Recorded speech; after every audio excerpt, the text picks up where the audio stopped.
Hello students. आज हम 7वीं कक्षा का एक बहुत इम्पोर्टेंट चैप्टर विद्युत धारा और इसके प्रभाव के बारे में पढ़ेंगे। विद्युत धारा से चलने वाले विभिन्न उपकरण विद्युत परिपथ के बारे में हम कक्षा 6 में पढ़ चुके हैं। आवेश के प्रवाह को विद्युत धारा कहते हैं। विद्युत अवयवों के प्रतीक विभिन्न जो विद्युत उपकरण है या विद्युत अवयव हैं, इनको कुछ प्रतीक चिन्हों द्वारा प्रदर्शित करते हैं। जैसे विद्युत सेल को हम इस तरह से दो समानांतर लाइनों के द्वारा प्रदर्शित करते हैं। इनमें से एक जो लाइन है, रेखा है, बड़ी होती है, दूसरी रेखा छोटी लेकिन मोटी होती है। जो ये बड़ी लाइन है सेल के धन ध्रुव को प्रदर्शित करती है और छोटी लाइन सेल के ऋण ध्रुव को प्रदर्शित करती है। विद्युत बैटरी क्या होती है? जब दो या दो से अधिक सेल जुड़ते हैं तो उनसे बैटरी बनती है। विद्युत बैटरी बनाने में विशेष ध्यान ये रखते हैं कि एक सेल का ऋण ध्रुव दूसरे सेल के धन ध्रुव से जुड़ा होता है, दूसरे सेल का ऋण ध्रुव तीसरे सेल के धन ध्रुव से जुड़ा होता है। इस तरह से बैटरी बनती है। विद्युत बल्ब में बीच में ये एक तंतु या फिलामेंट होता है जो दो तारों से जुड़ा होता है और उसके चारों ओर एक वृत्त होता है, सर्कल होता है।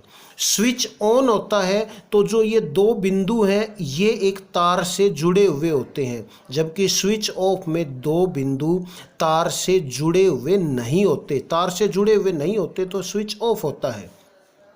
जो ये तार होता है, संयोजी तार होता है, इसको एक रेखा द्वारा प्रदर्शित करते हैं। बैटरी किसे कहते हैं मैं बता चुका हूँ। दो या दो से अधिक सेलों के संयोजन से बैटरी बनती है। विद्युत परिपथ बंद कब कहा जाएगा? जब विद्युत परिपथ में से विद्युत धारा प्रवाहित होती है। विद्युत ये परिपथ है, इसमें से विद्युत धारा प्रवाहित हो रही है, ये परिपथ बंद परिपथ है। बंद परिपथ में विद्युत उपकरण काम करता है। जब खुला विद्युत परिपथ होता है तो स्विच या तो ऑफ होता है या फिलामेंट या तंतु कट टूटा हुआ होता है या तार कहीं से डिस्कनेक्ट होता है, टूटा हुआ होता है, तो ये खुला परिपथ होता है। और जब खुला परिपथ होता है तो विद्युत उपकरण काम नहीं करता। आइए अब विद्युत धारा के प्रभावों के बारे में जानें। पहला विद्युत धारा का प्रभाव, विद्युत धारा का तापीय प्रभाव। विद्युत धारा का तापीय प्रभाव क्या होता है? जब किसी तार में से विद्युत धारा गुजारते हैं तो तार गर्म हो जाता है, तप्त हो जाता है। इसे विद्युत धारा का तापीय प्रभाव कहते हैं। जैसे अभी हमने इस परिपथ में बताया है, ये बंद परिपथ है, बल्ब जल रहा है। आप बल्ब को ऊपर से हाथ लगाकर देखेंगे तो ये बल्ब गर्म होता है, हमें गर्म महसूस होता है। ये विद्युत धारा के तापीय प्रभाव के कारण ही होता है। अर्थात जब किसी तार से विद्युत धारा प्रवाहित होती है तो तार तप्त हो जाता है। इसे विद्युत धारा का तापीय प्रभाव कहते हैं।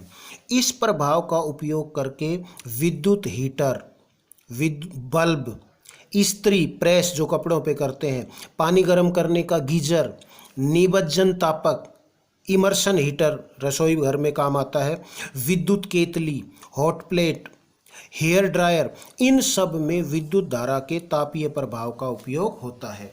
सामान्यतः सभी तार गर्म नहीं होते, केवल उच्च प्रतिरोध वाले विशेष तार ही गर्म होते हैं। अर्थात कुछ विशेष जो अधिक प्रतिरोध वाले तार हैं उनमें विद्युत धारा का तापीय प्रभाव अधिक होता है, जबकि सामान्य तारों में विद्युत धारा का तापीय प्रभाव कम होता है। विद्युत फ्यूज क्या होते हैं? कुछ विशेष पदार्थ से बना तार, ये विद्युत फ्यूज है। विशेष पदार्थ से बना तार, जब इसमें से अधिक विद्युत धारा बहती है, प्रवाहित होती है, तब ये तार पिघलकर टूट जाता है। अर्थात परिपथ ब्रेक हो जाता है, परिपथ खुल जाता है, जिससे जो विद्युत के जो दूसरे उपकरण हैं उनमें विद्युत धारा की जो सप्लाई है वो बंद हो जाती है। ये विद्युत फ्यूज का तार कब पिघलता है? लघु पतन की स्थिति में। लघु पतन अर्थात शॉर्ट सर्किट। शॉर्ट सर्किट अर्थात जो दो तार होते हैं, एक जो करंट का तार होता है जिसमें से विद्युत धारा बह रही होती है और एक न्यूट्रल तार होता है, उनके ऊपर से रोधी पदार्थ हट जाते हैं तो वो कनेक्ट हो जाते जाते हैं और उनसे चिंगारी उत्पन्न होती है। इसे शॉर्ट सर्किट या लघु पथन कहते हैं। उससे आग भी लग जाती है कई बार। अति भारण, जब एक सामान्य तार से और अधिक हैवी उपकरण चलाते हैं उस स्थिति में भी विद्युत फ्यूज पिघल जाता है और विद्युत उपकरण खराब होने से बच जाते हैं, तारों में आग लगने से बच जाती है। आजकल फ्यूज के स्थान पर लघु परिपथ विच्छेदक अर्थात एमसीबी का प्रयोग करते हैं। एमसीबी मिनिएचर सर्किट ब्रेकर का उपयोग करते हैं। विद्युत धारा का दूसरा प्रभाव, विद्युत धारा का चुंबकीय प्रभाव।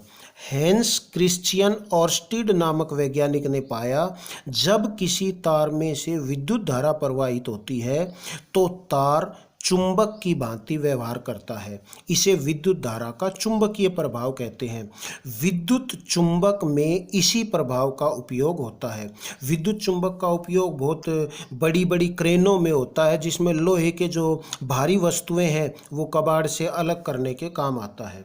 विद्युत चुंबक का उपयोग विद्युत घंटी आदि उपकरणों में भी होता है। विद्युत चुंबक का जो निर्माण है आप घर पे भी कर सकते हैं। इस तरह का एक लोहे का पेच लेते हैं, लोहे के पेच के ऊपर तांबे का तार लपेटते हैं। जो तांबे का तार लपेटते हैं इसको हम कुंडली कहते हैं। तांबे के तारों से ही एक परिपथ का निर्माण करते हैं, जिसमें एक सेल और एक स्विच लगाते हैं। स्विच को जब ऑन करते हैं तब विद्युत धारा प्रवाहित होने लगती है और जो ये कुंडली है ये चुंबक बन जाती है। हमें कैसे पता चलेगा ये कुंडली चुंबक बन गई? इसके पास दिक्सूचक या कंपास लेके आते हैं, तो कंपास या दिक्सूचक की जो सुई है वो विक्षेपित होती है। विक्षेपित चुंबक की सहायता से होती है। या लोहे के बहुत छोटे छोटे यहाँ पे टुकड़े रखेंगे तो ये इस कुंडली की तरफ आकर्षित होंगे, क्योंकि जब इसमें से परिपथ में से विद्युत धारा बहती है तो कुंडली चुंबक का निर्माण करती है। तो ये था विद्युत धारा तथा इसके प्रभाव। वीडियो अच्छी लगे तो लाइक बटन जरूर दबाइएगा और अपने फ्रेंड्स के साथ शेयर जरूर करना। Thank you.